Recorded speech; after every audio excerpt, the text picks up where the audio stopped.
ravive en toi le don de l'esprit. Savez-vous que sur le terrain où nous sommes, nous avons découvert une rivière souterraine. Elle passe sous le sanctuaire, à l'emplacement même de l'autel, comme dans les cathédrales. Mais nous avons découvert cela alors que l'Église était déjà construite. L'Esprit Saint a soufflé fort. Il en est de même pour l'Esprit Saint. Cette source puissante et abondante qui coule au fond de notre cœur, elle est là depuis notre baptême et ne demande qu'à jaillir. Souvent cet esprit qui est en nous est ligoté et ignoré. Il n'a pas de liberté d'agir. Lorsqu'une personne ou une communauté ouvre son cœur à l'esprit, tout devient différent.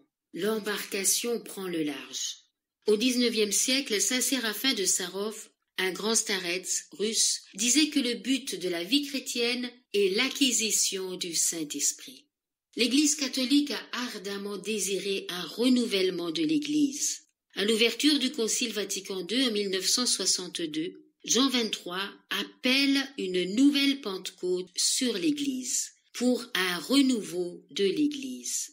Paul VI, qui a poursuivi les travaux du Concile, disait « Quel est le besoin primordial et ultime de notre chère et sainte Église ? Ce besoin, c'est l'Esprit. L'Église a besoin de son éternelle Pentecôte. Elle a besoin de feu dans son cœur, de paroles en sa bouche, de prophétie en son regard. » Et il disait aussi « L'Église et le monde ont besoin plus que jamais que le prodige de la Pentecôte se poursuive dans l'histoire. » Il disait aussi « Le renouveau charismatique est un des plus beaux fruits du Concile Vatican II. » Jean-Paul II voit dans le renouveau charismatique un don spécial de l'Esprit Saint à l'Église.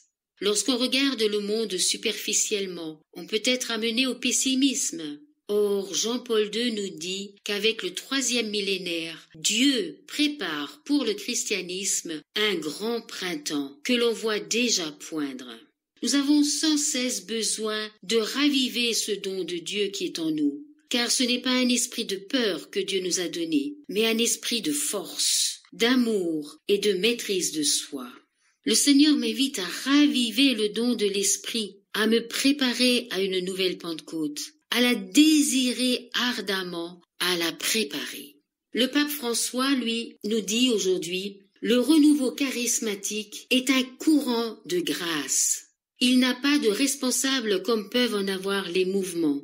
Le responsable du courant de grâce est Jésus et l'Esprit Saint. Je demande votre importante contribution, en particulier pour vous engager à partager avec tous dans l'Église le baptême que vous avez reçu. Vous avez reçu cette expérience. Partagez-la dans l'Église. Tel est le service très important, le plus important que l'on puisse donner à tout le monde dans l'Église. Aidez le peuple de Dieu dans la rencontre personnelle avec Jésus-Christ qui nous transforme en hommes et femmes nouveaux.